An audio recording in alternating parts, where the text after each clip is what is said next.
मंटास्क्यू का जीवन परिचय।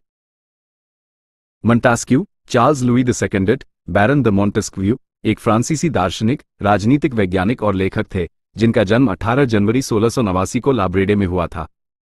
उन्हें आधुनिक राजनीतिक सिद्धांत के पिता के रूप में जाना जाता है। शिक्षा और प्रारंभिक जीवन। मंटास्क्यू ने बोर्डो विश्वविद्यालय में कानून की पढ़ाई की। उन्होंने जल्दी ही अपने परिवार की संपत्ति का प्रबंधन संभाल लिया और एक न्यायाधीश के रूप में काम किया। इस दौरान उन्होंने यात्रा की और विभिन्न देशों की राजनीतिक और सामाजिक प्रणालियों का अध्ययन किया।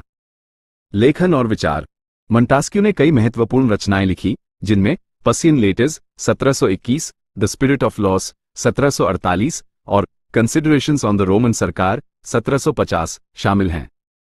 द स्पिरिट ऑफ लॉस उनकी सबसे महत्वपूर्ण रचना है, जिसमें उन्होंने शक्ति के पृथक्करण के सिद्धांत का प्रस्ताव किया। उन्होंने तर्क दिया कि सरकार को 3 शाखाओं में विभाजित होना चाहिए: विधायिका, कार्यपालिका और न्यायपालिका। ये सिद्धांत आधुनिक लोकतंत्र के आधार पर है। मंटास्क्यू ने विभिन्न सरकारों की तुलना की और उनके गुण और दोषों का विश्लेषण किया। उन्होंने तर्क दिया कि सरकार का प्रकार एक देश की संस्कृति, इतिहास और भूगोल पर निर्भर करता है। विरासत। मंटास्क्यू के विचारों ने आधुनिक राजनीतिक सिद्धांत को प्रभावित किया है। उनका शक्ति के पृथक्करण का सिद्धांत कई देशों के संविधान में शामिल है। उन्होंने लोकतंत्र के विकास में महत्वपूर्ण भूमिका निभाई है। मंटास्क्यू की रचनाएं आज भी पढ़ी जाती हैं और अध्ययन की जाती हैं।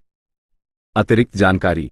मंटास्क्यू ने अपने जीवनकाल में कई यात्राएं की और विभिन्न देशों की संस्कृतियों और राजनीतिक प्रणालियों का अध्ययन किया। उन्होंने फ्रांसीसी अकादमी के सदस्य थे। मंटास्क्यू की जीवन कहानी कई पुस्तकों और फिल्मों में चित्रित की गई है। क्या आप मंटास्क्यू के बारे में कुछ और जानना चाहते हैं?